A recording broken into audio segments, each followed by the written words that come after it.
ronquido es un sonido muy molesto que ocurre cuando el aire pasa de manera turbulenta a través de la vía aérea superior.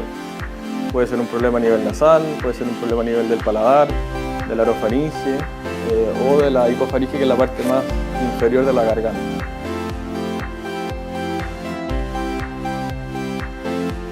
El tratamiento del ronquido depende de si es un ronquido simple, que es un ronquido sin más, que produce problemas de pareja, molesta al vecino, etc.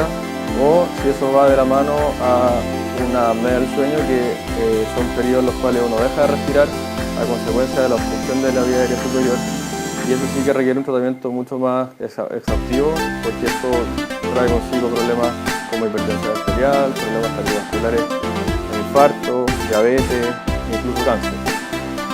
Entonces el tratamiento depende un poco de si eso es así o no. Si es un ronquido simple, el tratamiento es básicamente quirúrgico, con cirugía de toda índole, y un manejo odontológico con dispositivos de avance mandibular.